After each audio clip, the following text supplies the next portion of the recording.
It's Friday, and you know what that means.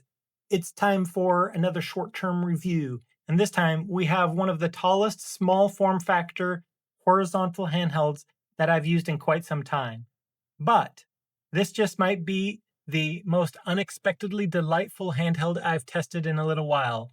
With Android on board and its truly unique design, the MagicX Zero 40 might just be the dark horse of the budget retro gaming scene for 2025. But is it magical?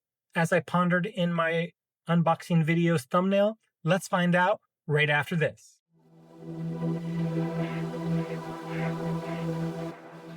So before we get started, as usual, let's break down the structure of the reviews for anyone that may be new to the channel. So every channel and the final score is rated 0 to 69 with 7 different categories, and those would be the unboxing experience, internals, first impressions, ease of use, customizability, controls, and value. After that, we'll bring it all together and give you the final score, and I'll give you the top pros and cons of the device, as well as who should look at buying the device now and who should possibly skip it for now. And without further ado, let's get to the unboxing experience. This time around, MagicX delivered a surprisingly polished retail presentation. The box is slim and minimal and honestly classy. The clean graphics of the device on the front and the full list of specs for us spec nerds on the back make it great and make it ready for a retail box, whether you were to be buying it from somewhere like Best Buy in North America or Power Buy or Banana here in Thailand. This would belong right on the shelf, and I have to give them kudos for making a box that deserves to be on a retail shelf. When we finally lift the box, which I had kept it open here so it'd be easy to open for this video, we slide it off to the side, and we get, of course, the device that was inside of a nice white box with this nice protective foam insert. And if you're not familiar with why we do that, again, so if the box gets hit on the top, you're going to be protecting the device. And I appreciate that we get that. Of course, you get the device inside of that sleeve, inside of a nice little tray. And underneath that tray, you get an English and simplified Chinese manual, and you get a USB-A to USB-C charging cable. Sadly, no screen protectors, no charging warts or anything like that in the box. So bear in mind that because this is a slow charger, do not use your fast charger for your phone with this device. I can't stress that enough. So if you want to use your charger from 15 years ago that's been sitting in your sock drawer for that long, go right ahead. Or if your wall outlet happens to have a USB-A charging port directly on it, those are usually the slow charging speed that this would require. So feel free to use that and you'll be good to go. So for the unboxing experience, it's visually appealing as far as the box goes, and a clean unboxing experience with good protection for the device itself and a decent presentation, but not quite premium. So I have to give it a 47 out of 69. Now let's break down what's under the hood. The MagicX Zero 40 is powered by the all-winner A133P processor with 2 GB of DDR4 RAM, which means that it should be more than good enough for Nintendo DS and before gaming. It does have a 4-inch IPS display, which, of course, most 4-inch displays come like this, not of a vertical orientation. So it sets it apart in being unique there. And as you can see, it has a resolution of 480 by 800. For connectivity, you have 2.4 gigahertz band Wi-Fi and Bluetooth, I believe, 4.2. You do have vibration feedback for when you're typing something on the Google keyboard or on games that support it. It does say it has a fingerprint-free multi-touch screen. It does get a bit smudgy, but nowhere near as bad as some other devices. But again, just going off what it's saying there. And then the battery is 4,300 milliamp hours, which they claim should give you 5 to 7 hours of battery life, depending on the game you're playing. It does say Hall effect joysticks, but as you can see, it's a single joystick. And it does come with stereo speakers, which I can confirm get loud and are fairly clear in the mids and highs. But again, don't expect any low bass, just like you can't even on devices that cost 5 times as much as this, such as the AYN Odin 2 Portal or the ROG Ally X. And if you're curious what the dimensions are, it's 136 by 105 and 17 millimeters deep. And importantly, it packs Android out of the box, which means broader app support compared to Linux-only devices. It's not going to impress anyone that might be a power performance snob, but for under $80 US, you're getting Bluetooth, Wi-Fi, you're getting Android, and reasonable performance in Nintendo DS and below in a nice form factor. I'd say that is impressive for this class. So that said, I'm going to give it a 46 out of 69. As far as first impressions go, I'll be honest. At first, I was a bit skeptical. Why? Because the device is, well, there's no other way to put it but strangely shaped. With a 3:5 aspect ratio, it's extremely unconventional. I would dare say that there has never been another 3:5 aspect ratio handheld released. And those inline shoulder buttons, aren't my favorite because I prefer stacked shoulders like on a PlayStation or Xbox controller, but they actually feel really good when you put them in the hand, and it feels so much better than I expected all around. The chamfered edges are extremely comfortable as there's no sharp edges, and the face buttons don't get in the way at all because, again, everything is just properly laid out. I can practically lay my finger in a natural position and everything is good to go. And it's absolutely perfect for Nintendo DS games when it splits the screen, as you saw in my unboxing video, and for Tate games. Tate games are those vertical shooter games where you'd have a ship going side to side, shooting at things coming at you from the top of the screen as the screen would scroll towards you. And the flush volume buttons and power buttons are nice and flush, as I mentioned, so they don't get in the way. It feels very comfortable, no accidental button presses. And these stereo speakers, they're loud, crisp, and clear. Granted, there is no bass, of course, but there isn't in the ROG LIX, and that costs 10 times as much as this almost. So I'm not going to complain about the lack of bass. And the screen has a solid resolution and pixel density to keep it compact and not pixelated. So it definitely has a unique layout that shouldn't work, but totally does. And it's great for comfort, sounds great, and perfect for DS and Tate generation gaming. So I have to give the first impressions a 57 out of 69. And as far as ease of use goes, here's where it gets slightly interesting. The MagicX Zero 40 comes preloaded with thousands of games, which sounds amazing until you meet the Dawn launcher.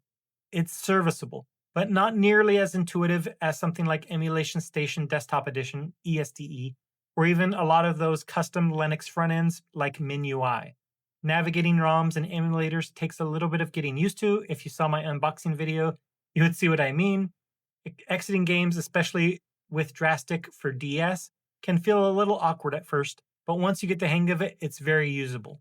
The good news is that ESDE support is coming with native 3:5 aspect ratio, which will greatly help with the usability of the console.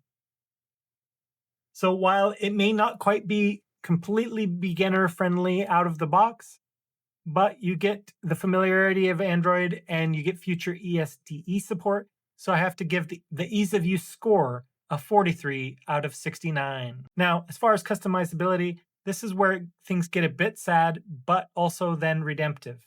Internally, Android makes customization easy. Sideloading apps, tweak settings, and preparing for ESDE updates, that's all good and well. But externally, MagicX and its publisher, Ampon, don't offer any accessories. No screen protectors, no official cases, and when asked, they simply shrugged figuratively. But thankfully, the fine folks at Etsy, those creators have this device already in mind, and they've already started filling that gap with third-party ergonomic grip cases as well as clamshell covers, as you can see on the screen now. So while no official hardware accessory support, the community-made accessories is only going to grow better in time, and Android makes it better on the inside, so I have to give the customizability score a 51 out of 69. Now, let's talk about buttons. The four-way D-pad is quiet and responsive. The face buttons are a bit clicky, and honestly, they're the clickiest buttons on the device, actually, but they are solid and quieter than a lot of other face buttons. The single analog stick is nice and firm with a nice L3 click, as you can hear.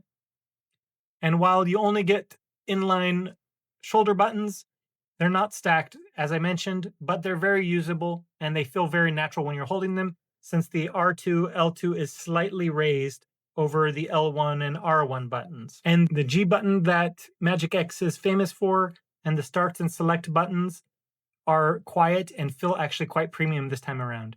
No rattles from them, and for the hardware it runs, this layout makes sense and feels very deliberate, and I appreciate that. So the device has a very comfortable layout with solid buttons, I still would have loved having stacked trigger buttons, but no major complaints. So I still give the controls an overall 58 out of 69 because they are some of the best that I've tested all year. Now, before I move on, I'm going to take a moment to show you a little bit of gameplay footage, which I know I normally don't do, but I hope that you enjoy it. Let me know what you think, as these were some suggested by people down in the comment section below. If you want to participate in recommending a game to try out, as long as it's not Nintendo IP like the brothers that are plumbers, feel free to let me know down in the comments of upcoming videos, and I'll be happy to prepare those samples for you.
Welcome back. Feel free to leave your comments in future unboxing videos to let me know what games you'd like to see played on those upcoming devices. Let's jump into value. This might be the most why not handheld of the year. It's compact, cheap, and well built, and ideal for PS1 and below, especially Nintendo DS and vertical arcade games.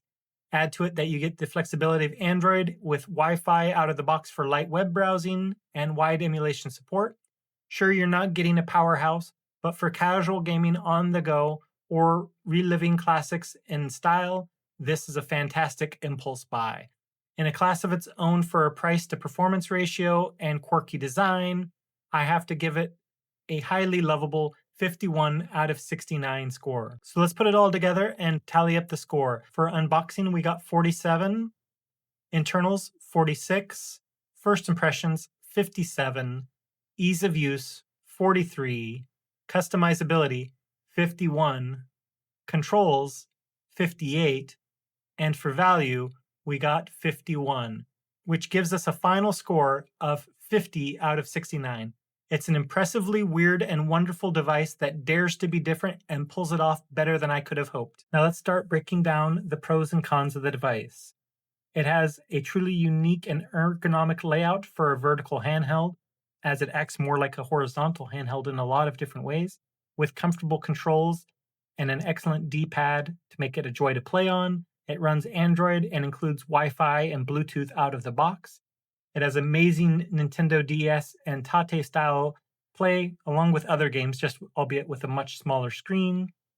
And the cons would be no stacked shoulder buttons, again, because that's the type of fan that I am. I love my stacked shoulder buttons. It has clicky face buttons, not overly so. And it comes preloaded with a launcher that takes a bit of a learning curve to get used to, but once you get the hang of it, you'll be just fine. And honestly, for games outside of the Nintendo DS and Tate genres, you tend to have a very small screen, which is fine with me, but some people may not like the missing screen real estate because, again, the vertical aspect ratio of this device. So, who should buy it? Of course, vertical game fans, you'll love the screen orientation for Nintendo DS and arcade shooters. And budget gamers, it's an easy impulse buy with the solid performance and thousands of games out of the box. Who should probably wait? Power users. Those who want more RAM, more power, and higher degrees of customization should probably wait. Sure, you can load YouTube on this, but I tried loading a YouTube video on it and it took quite a while because, again, it's not really meant for that, so it's a bit slow as there's no internal storage on this. The Android build is actually built onto the micro SD card slot. It's not on internal storage. And audio lovers that want that deep thumping bass, either wait for something different to come along or use your own high-end headphones with a 3.5mm headphone jack and you'll be just fine. So was the MagicX Zero 40 magical? For under $80, I think it absolutely is. Just not for everyone. But for the right retro fan, it's an almost perfect sized spellbook.